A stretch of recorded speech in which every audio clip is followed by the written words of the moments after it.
The Ute tribe has inhabited the area around Fort Duchesne, Utah, for thousands of years and know the area better than anyone.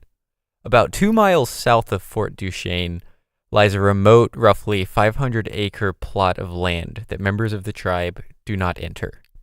For years, the area has been plagued by strange supernatural phenomena, much of which is now documented in the tribe's folklore, and the land eventually became known as the Path of the Skinwalker. For the Ute, the Navajo, and many other tribes of the American Southwest, skinwalkers are much more than a simple campfire tale passed down from generation to generation. They are very real, very dangerous, and very rarely spoken of because doing so could have supernatural repercussions. The details vary from tribe to tribe, but ultimately it all boils down to basically the same thing. Skinwalkers are malevolent, shape-shifting witches cast out of their tribe for practicing black magic. They can take the form of animals, most often it seems to be wolves, but coyotes, foxes, crows, and owls are all fairly common as well. And if a person makes eye contact with a skinwalker, it could even transform into them. It is said that in order for a witch to gain these powers to become a skinwalker, they must first perform a terrible initiation ritual.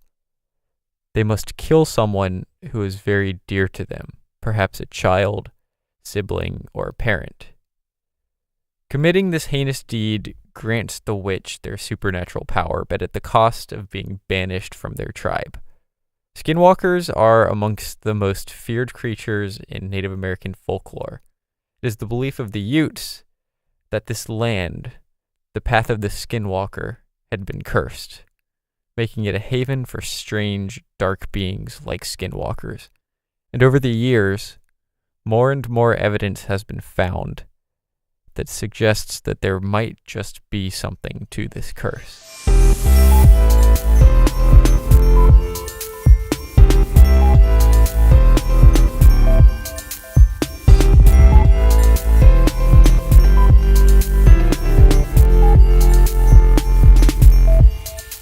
This is Simply Strange, the podcast where anything spooky, weird, and goosebump-inducing is fair game.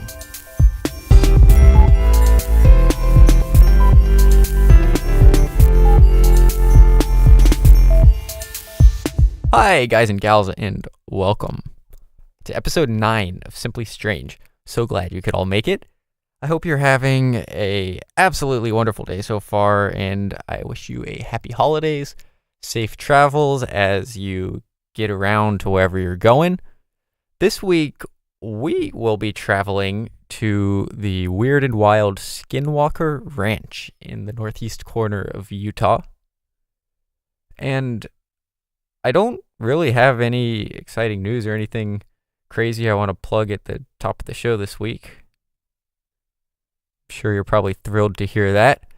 No stalling, no filibustering before this episode starts. We're just gonna get straight into today's story. We're just gonna start talking about it. So, yeah, let's just go ahead and cue the music.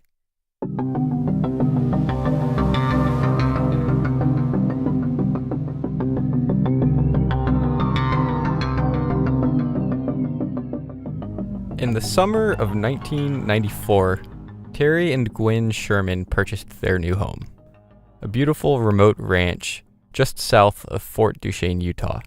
It seemed like a dream come true. 480 acres of fertile pastures, broken up by cottonwood trees and olives, a perfect place for Terry, Gwen, and their 2 children to settle down. The northern border of the property winds its way along an irrigation canal that serves as a divider between their green pastures and a monstrous 200-foot-long ridge of red rocks and mud that looms over that end of the ranch. The southern end of the property is marked by a creek, hugged by dense foliage as it snakes its way east to west. It was a great piece of land, and the Shermans were really excited about it. The previous owners had bought it back in the 50s, but it had been vacant for about 7 years before the Shermans bought it. As a result, the unkept pastures were littered with garbage and a lot of work needed to be done to get it to where it needed to be. So it was a fixer-upper, but the Shermans were fully aware of that and they were up for the challenge. Plus, the condition of the property helped them fetch it for a really good price. Terry Sherman was a rancher, and a damn good one at that. He took great pride in his ability to raise top-tier cattle that would consistently fetch high prices, while losing less of his cattle than other ranchers in the area. Among his contemporaries, it was expected that they would lose about 5% or so of their herd to things like predators and disease, while Terry, on the other hand, managed to keep the rate closer to 1%. What the Shermans didn't know was that their new little slice of heaven had a dark side. There were hints from the beginning. The contract with the previous owner had strange requirements, like no digging holes anywhere on the property without first consulting the previous owner. When the Shermans first arrived at the property, they noticed that extreme security measures had been taken. All of the windows were bolted shut and protected with bars, and every single door in the house was outfitted with huge deadbolts. Outside of each of the 4 exterior doors of the house, metal chains hung from the wall, which Terry later learned were where 4 ferocious guard dogs used to be posted by the old owners. Terry and Gwen Sherman obviously thought that all of this was a little strange, but they attributed it more to unfounded paranoia on the part of the previous owners than they did to any real threat that the area might pose. So it didn't dampen their spirits, and they weren't too concerned about these little quirks at first. But it wasn't going to take long for the path of the Skinwalker to reveal its true nature.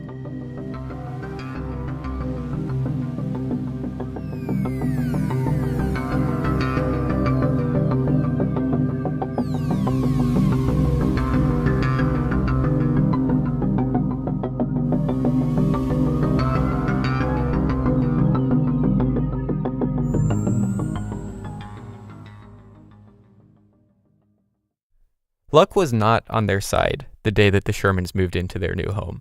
It was a rainy, muddy, not so pleasant day to unload all their belongings. Between bands of rain, as Terry, Gwen, and Terry's father all worked to unload the truck, Terry spotted an animal several hundred yards away in the pasture, trotting towards them. As he watched it approach them, Gwen and his father noticed that he had gotten distracted by something in the field, and they turned their gaze out towards the creature as well. At first, it was too far away to really tell what it was. It had gray fur and appeared to be soaked by the rain and wet grass, and it was big. Even from very far away, they could tell it was big. But as it got closer, it seemed to get even bigger. Eventually, the beast stopped, about 50 yards away from them. And at this point, they could tell it was a wolf, but Terry estimated that it was almost 3 times as big as a normal wolf. For a few moments, the creature just stood there, its piercing blue eyes calmly gazing in their direction. It seemed unconcerned, but also curious, perplexed by this new presence that had shown up at the ranch. It began to approach them, quickly sauntering towards the group and stopping directly in front of Terry's father. The massive wolf was about chest level with Terry's father, who was about 6 feet tall. At this point, they started to think that maybe the animal was tame, as it seemed completely comfortable with them and it wasn't exhibiting any signs of aggression. So Terry's father reached down to pet it, and it seemed to react pretty well to this, showing no signs of fear or aggression, which put everyone a little bit more at ease for the moment. The wolf began to wander around in front of them for a few minutes. Their 2 children, who until now had been camping out safely on top of the truck, came down to join their parents on the ground, suggesting that they keep it as a pet. As they were speaking, though, the wolf meandered a little bit closer to the corral where Terry had recently unloaded the first of his prized calves. And then, In a blink, the wolf closed the distance to the corral and wrapped its jaws around the head of one of Terry's young calves. It began tugging at it, trying to pull it through the bars and to drag it away. Terry and his father immediately rushed to the cow's rescue, grabbing a baseball bat en route. They began to viciously beat the wolf with the bat while simultaneously kicking it in the ribs, but to no avail. The wolf didn't even flinch, and it continued to tug at the calf. Terry's son ran up with his father's magnum and handed it to him. Terry fired a shot directly into the wolf's ribs. No reaction whatsoever. It just continued trying to rip the screaming calf through the bars of the corral. So Terry fired another shot. And again, there was no reaction from the wolf. Not only did it not react to the bullet, but there didn't even appear to be a wound. There was no visible blood on the creature at all. So Terry unloaded a third shot into the creature's ribs. And finally, it released the calf. Slowly, though, not like it was too injured to continue the struggle, but more like it just got bored and lost interest. The wolf turned back to face Terry, its unyielding, hypnotic gaze washing over him. Terry shot the beast a fourth time with the handgun, right in what should have been the wolf's heart. Again, it didn't so much as flinch, and there were still no visible injuries to it. But it did finally begin to back away, and Terry seized this opportunity to up his firepower. He ordered his son to run back into the house and grab his rifle. A few moments later, Terry was staring down the scope of his .30-06 right at the beast's shoulder. He pulled the trigger. The bullet made direct impact, but to all of their amazement and terror, the wolf barely reacted. It backed off a little bit more, but it remained standing and continued its icy stare in their direction. This was the rifle that Terry used to hunt elk. It should have torn the wolf apart. Between the 4 shots from the handgun and the impact from the rifle, there was no way that this wolf should still be alive. Yet, there it was, lazily staring in their direction as if nothing had happened. Terry fired another shot, this one passing clean through the wolf, tearing off a decent-sized chunk of flesh as it exited the back of the wolf. The wolf didn't really have much of a reaction to this shot either. It didn't seem startled or injured, but it did finally, slowly, turn away and begin to jog back out towards the pasture, much the way it did when it first arrived. But this wasn't quite enough for Terry. He was worried that if he didn't finish it off now, the monstrous creature might return to attack his calves, and maybe next time Terry wouldn't be around to stop it. So he gave chase with his son right behind him. The creature weaved in and out of patches of cottonwood trees as the pair ran behind it, sometimes chasing it, and sometimes following the massive footprints it was leaving behind in the muddy pasture. It was outrunning them, and soon it reached the line of trees at the edge of the property and disappeared into the brush. When they arrived at the tree line, they came to a stop and began following the tracks through the woods.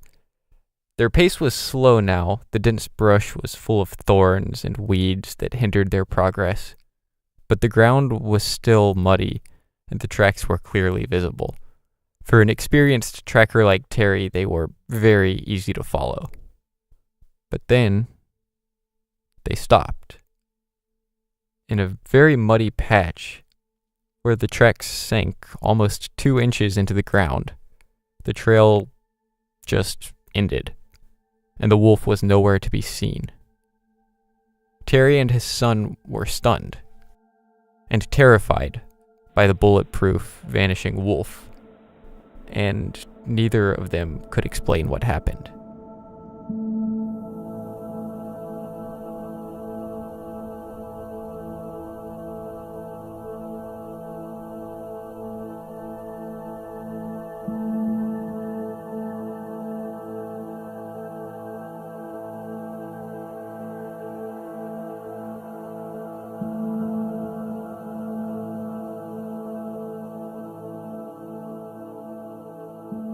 the Shermans were not off to a great start with their new home. And what they didn't know was that the region that they had just moved to, the Uinta Basin of northeast Utah, had a history of crazy sightings and encounters just like what they experienced. There are countless reports of strange balls of light floating around, and a lot of UFO sightings as well, dating all the way back to the 1700s, when some Spanish explorers say they saw a strange fireball shooting over their camp one night. There's also Bigfoot sightings and cattle mutilations, all kinds of weird stuff. And the Sherman's Ranch, the area that the local Ute tribe refers to as the Path of the Skinwalker, was reportedly one of the most active areas in the region. The Sherman's encounter with the bulletproof wolf wasn't unique, or even unusual for the ranch, and it was only the beginning. Over the coming months, the Shermans would experience all kinds of mystifying and terrifying unexplainable events, just like the wolf encounter. More than I could possibly go over in just one episode, and probably more than you want to hear anyway. So we'll just cover a few more highlights. Another strange event occurred when Terry was out of town one night, and the children were spending the night at a friend's house, leaving poor Gwen Sherman at the ranch alone for the evening. At around 6 o'clock, as she was driving down the long driveway to the house, she noticed a peculiar dark shadow in the sky about 20 to 30 feet above her car by her estimate. The night was clear, and she could see the triangular object obscuring the stars as it seemed to keep pace with her vehicle while she drove up the driveway.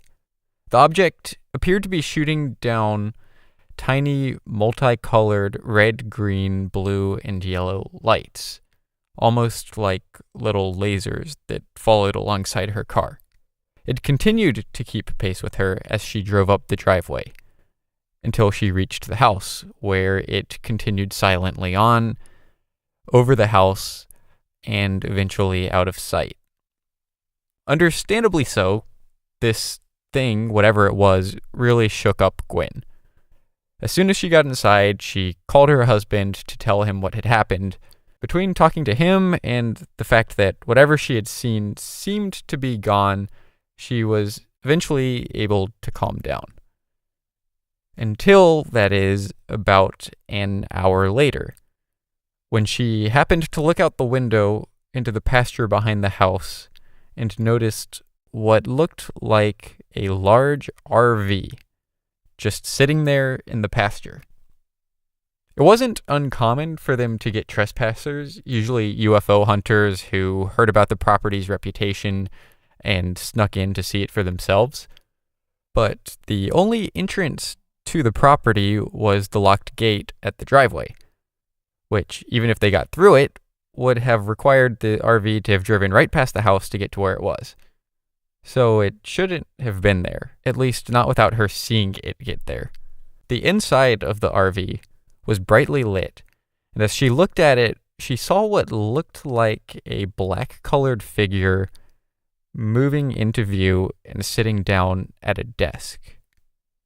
For a while, the figure just sat there, but eventually it got back up, and it opened a door on the side of the RV. As the door opened, the brightly lit interior of the RV ominously framed the dark figure as it stood in the doorway, now looking directly towards Gwen. She rushed away from the window immediately and called Terry again, who, hearing how panicked his wife was now, rushed home. He drove all night and arrived at the ranch early in the morning. As soon as he got there, Gwen took him out to the area where she saw the RV and the strange man, and to both of their terror, they found huge prints, 18 inches long, that looked to be from something like a military boot, except that they were perfectly rounded on the edges, and it appeared that they had no treads. This was the first real physical proof that the Shermans had of there being something lurking around the farm, and it had a huge impact on them. From then on, the children were not allowed to leave the house at night, and Gwen rarely did either. But the ranch wasn't done yet.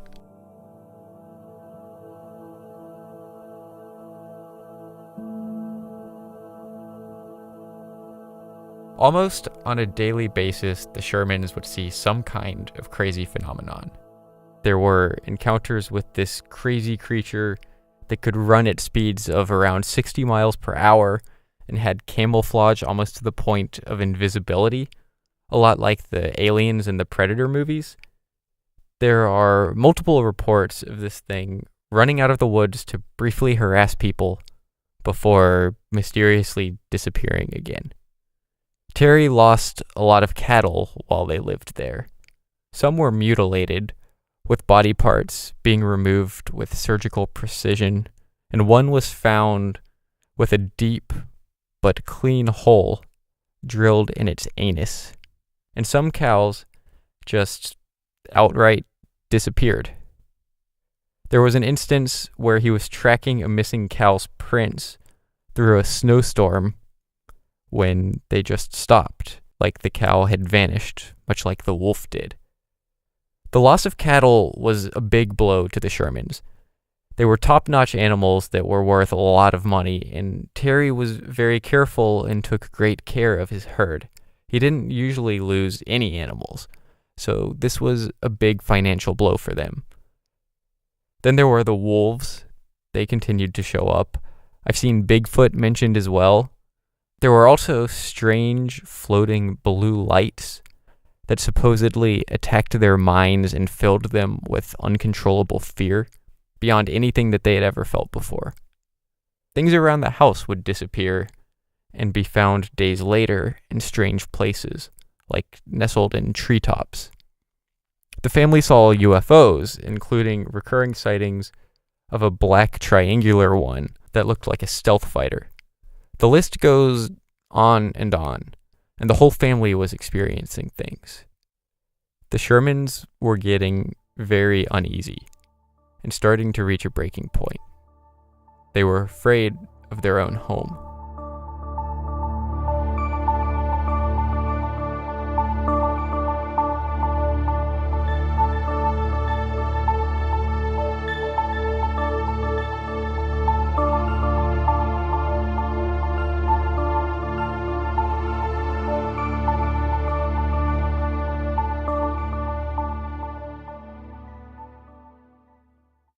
In April of 1996, nearing 2 years from his purchase of the ranch, Terry was spending an evening unwinding behind the house, trying to relax, which, given the circumstances, was becoming an increasingly difficult task. But it was a nice night. His 3 loyal cattle dogs were by his side, and all things considered, he was doing all right.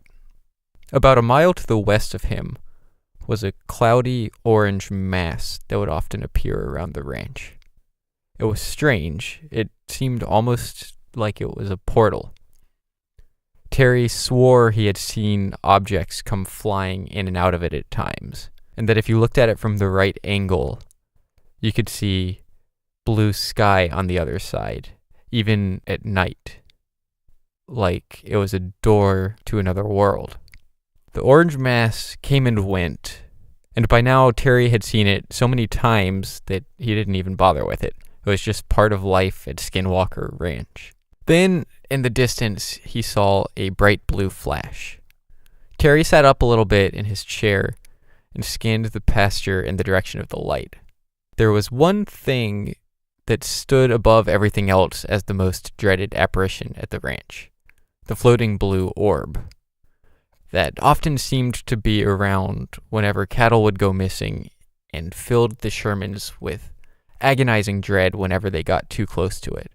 And there, at the other end of the pasture, Terry spotted the blue orb, rapidly darting back and forth across the field and working its way toward Terry and the dogs. Terry was extremely fond of his cattle dogs. They were everything you could want in a dog. Loyal to Terry, gentle with the family, but ferocious when they needed to be. and very protective. And this floating orb sent them into a frenzy. For some reason, Terry, likely acting out of a combination of fear and panic, decided to let them loose to go after the orb, something he had never done before. All three dogs took off at a full tilt sprint straight for the strange ball of light. In mere moments, they had reached the orb, which lowered itself to just a few feet above the ground, right at the edge of the dog's jumping range. All three of them began to throw themselves in the air towards the floating ball of light, and each time they did so, it would nimbly bob out of their way at the last second, like it was teasing them. And then it would return to its previous position, just within their reach, enticing them to jump again. The strange dance continued for a little while, and as it did, Terry noticed that the furious mass of fur and light had began to inch its way towards a patch of trees at the southern end of the property. His eyes were glued to the situation that was unfolding him. In his experience, nothing good ever happened when the blue orb was around, and he was terrified that the trend was about to continue. But he was frozen in place, unable to do anything to stop it. After a few minutes, they were right along the edge of the trees, and the orb kind of detached itself from its antics with the dogs and eased its way into the brush, winding through the trees with the trio of dogs chasing him close behind it. Terry's heart fell into his stomach as he watched them disappear into the trees. Seconds later, his fears were confirmed as he heard the agonized shrieks of his beloved dogs resonating through the pasture. And then, dead silence.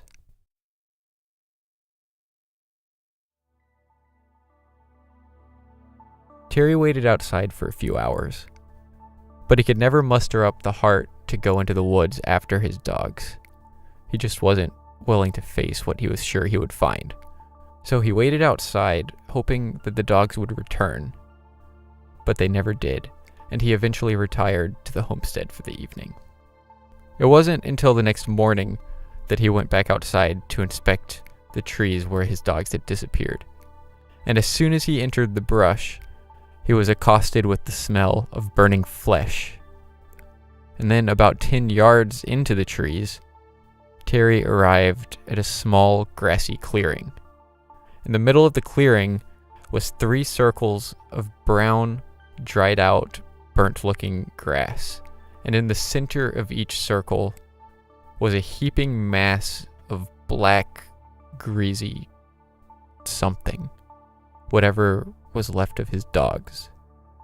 Between the sight and the smell, Terry almost threw up. As soon as he saw the remains, Terry turned around and rushed out of the trees, his eyes watering and his stomach heaving. This was the last straw. With the loss of his loyal dogs, Terry decided that it was time for him and his family to cut their losses and get out of there. They had already sustained more than their fair share of psychological damage, but Terry feared that at any time, the same thing that happened to his cattle and his dogs could happen to his family as well. So he spoke to his family, they all agreed, and they put the house up for sale. The trouble was, though, that Terry didn't want to subject some other poor soul to the hell that he and his family went through. He needed to sell the property, but he wanted to sell it to someone who was aware of and comfortable with the invisible monsters, UFOs, animals being mysteriously slaughtered, and all the other nonsense that was going on, which you would think would be pretty difficult, but it turns out it wasn't that hard. The Sherman story ended up getting a fair amount of press coverage, and before long, he was approached by a businessman named Robert Bigelow. Bigelow was a real estate magnate, owner and founder of the Budget Suites of America hotel chain, and a huge space enthusiast also. Using the wealth that he accumulated from his commercial real estate ventures, Bigelow founded Bigelow Aerospace, a company that develops and manufactures space station modules, and the National Institute for Discovery Science, a research organization focusing on the paranormal, particularly UFOs. So Bigelow is a pretty cool dude, and as unlucky as the Shermans were up to this point, they were pretty lucky to have attracted his interest because he was exactly the kind of buyer that they were looking for. He wanted a weird and wild property with UFOs and paranormal activity. The National Institute for Discovery Science, or NIDS, was kind of an enigma. It was the first of its kind, an organization created and funded for the explicit purpose of applying the scientific method to paranormal research. Bigelow wanted the property for research purposes. He planned to use it as ground zero for his studies on paranormal abnormalities. And that's exactly what he did. After selling the cursed ranch, the Shermans relocated to a new ranch about 25 miles away. And while Gwen and the two children were perfectly content to never step foot on Skinwalker Ranch ever again, Terry still felt like he had some unfinished business with the ranch. Like he and the ranch were at war and he was losing, but he wasn't ready to give up yet. So, when NIDS offered to bring him into their operation as a ranch manager, to take care of the cattle they were keeping there as bait, maintain the property, lend his experiences to the research team, he eagerly accepted, determined to win the war. From 1996 to 2002, NIDS conducted extensive research there, actively seeking out and trying to understand the phenomena that plagued the Shermans for the last 2 years. They brought a trailer out to the property, outfitted with instruments intended to gather data on any electromagnetic activity or unusual lights. They also used night vision binoculars, night vision cameras, radio frequency analyzers, and microwave detectors to hunt for any anomalies.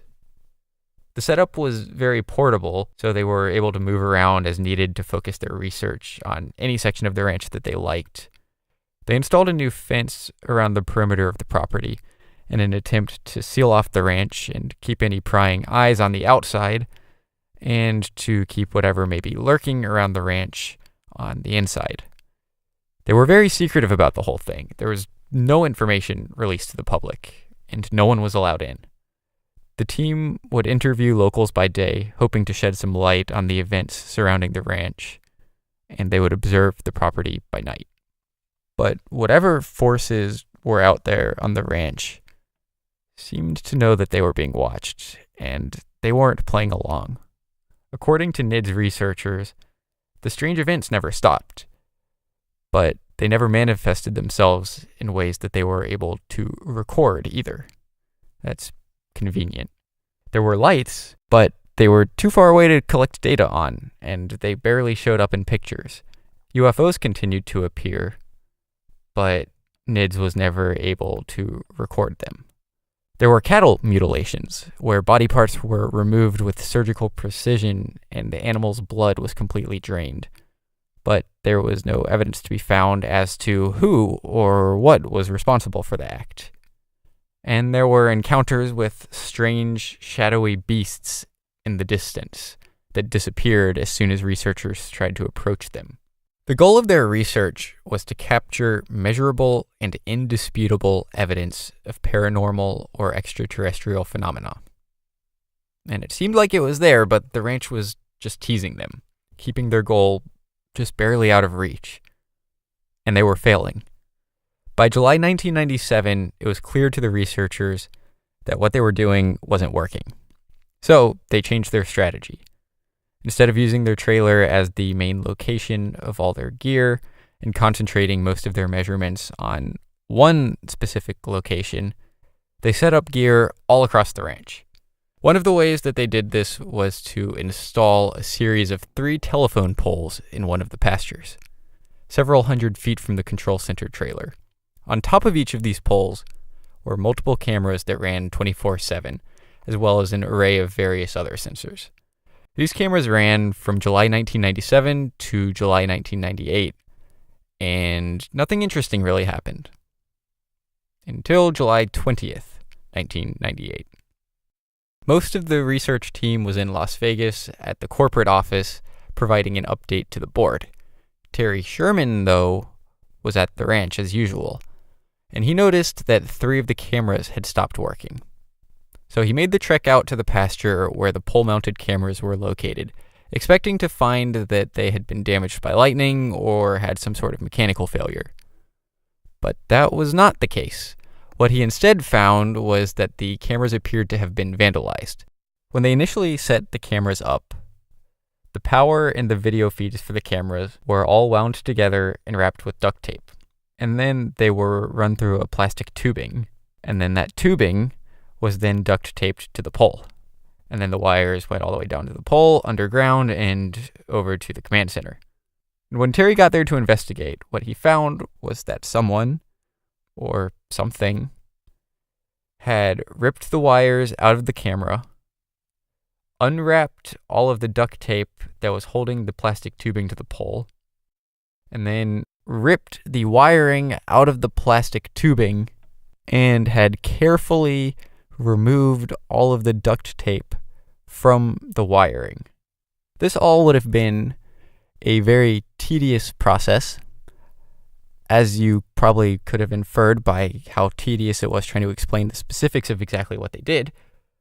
But the weirdest part was that all of this duct tape that had been meticulously unwrapped from the wires and the pole was gone, nowhere to be found. Obviously, this was a pretty significant development. So Terry called the corporate office in Las Vegas to report the damaged cameras, and they immediately sent the research team back to the ranch to investigate the situation and to review the surveillance footage from the remaining cameras. And what they found was pretty interesting.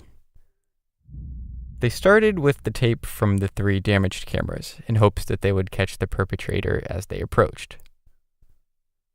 All 3 cameras lost power within moments of each other, at around 8:30 the previous night. But even after careful review, there was nothing to be seen in any of the footage.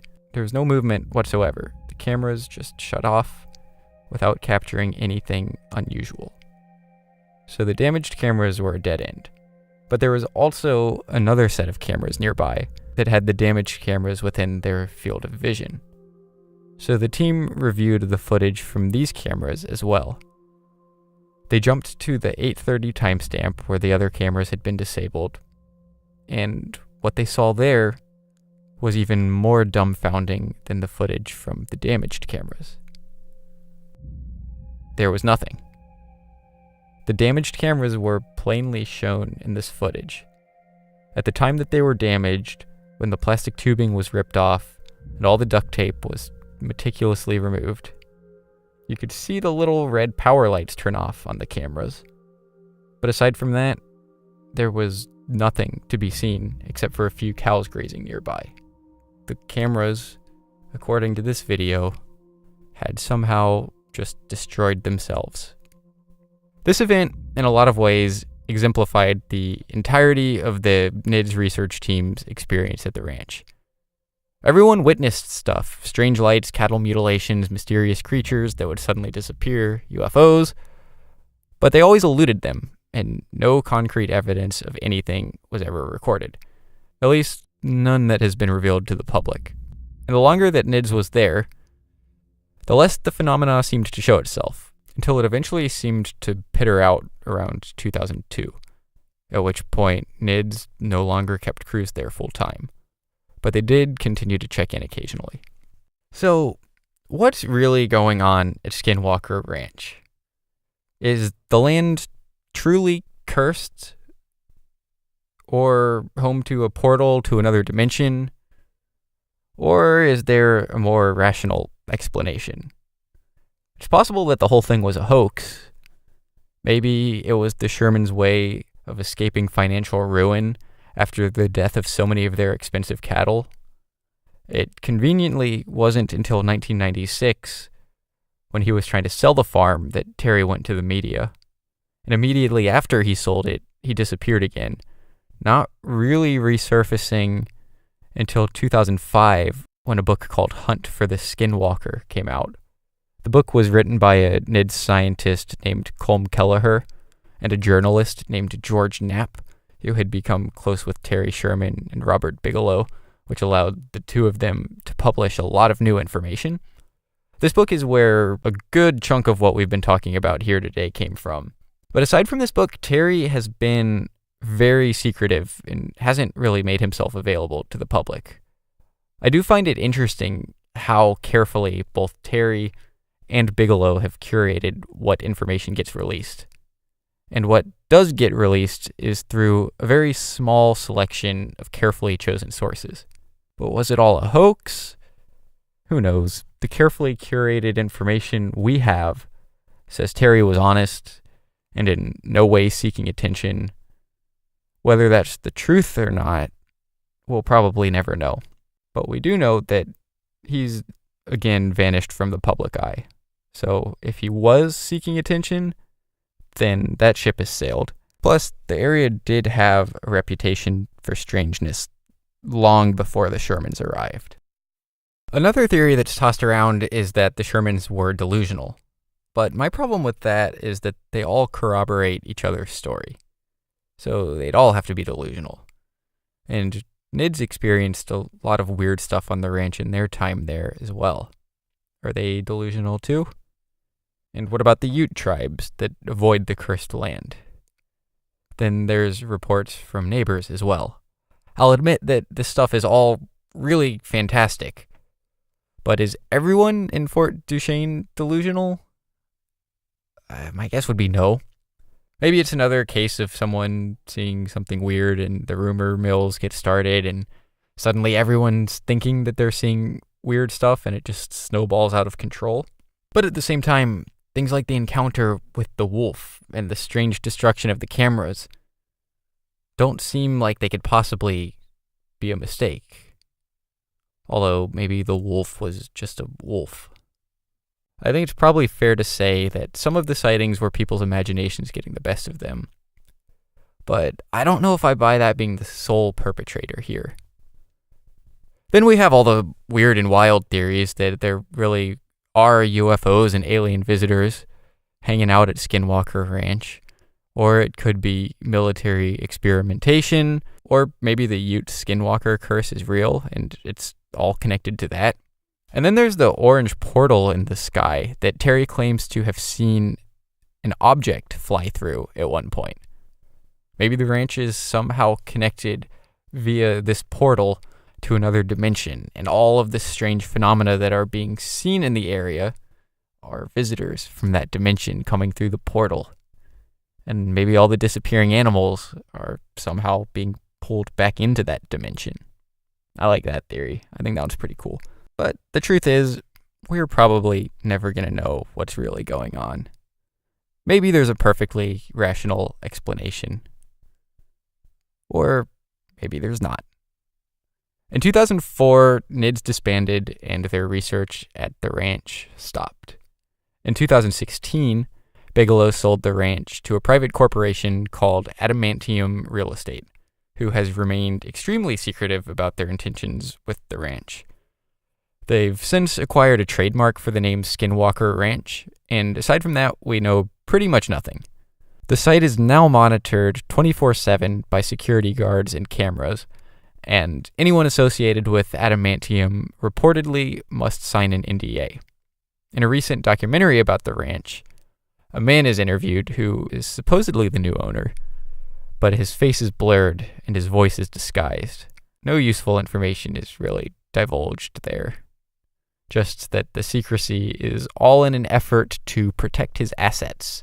Obviously, given the ranch's history, the secrecy has sparked a lot of rumors about what's going on at the ranch now. But I think that in this case, the most simple explanation is probably the truth. According to their trademark details, they will be providing recreation facilities, arranging and conducting special events for social entertainment purposes, and it also mentions the development and distribution of multimedia content. So I think that's your explanation. They're trying to cash in on the property's legacy by turning it into some sort of supernatural tourist attraction, like Grunkle Stan's Mystery Shack in Gravity Falls. And maybe there will be some YouTube videos or documentaries or something produced on the side. Adamantium seems pretty harmless to me. I'm not sure that I buy into them being involved in anything weird.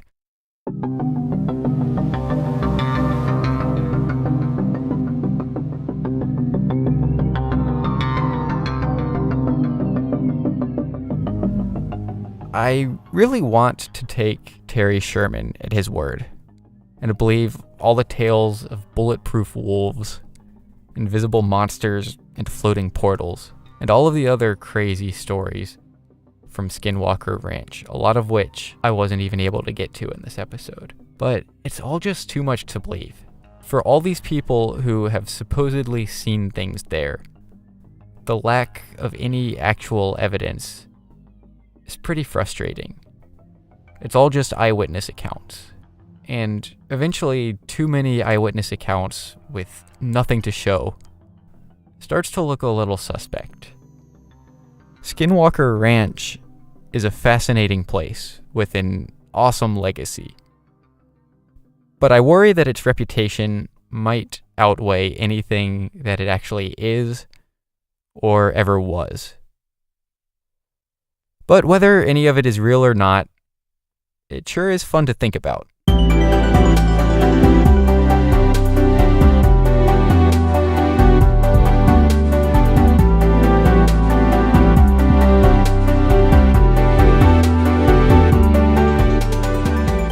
Well, guys, that is a wrap for episode 9 of Simply Strange. I hope you enjoyed it, and thanks so much for listening.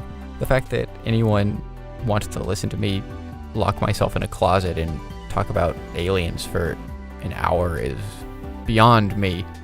But thanks for doing it. If you happen to know any friends who might be looking for some new podcasts to listen to, if you want to throw Simply Strange their way, that would be pretty cool and much appreciated over here. And also, if you've been enjoying the show and feel so inclined, reviews on Apple or Stitcher or Google Play, wherever you listen to your podcasts, go a long way in helping people to find this podcast. So if you haven't left a review yet and have been enjoying the show, I would really appreciate it if you left a review. That's about all I got for you guys this week. Thanks a bunch for listening. Have a wonderful holidays, and I'll talk to you guys in 2 weeks.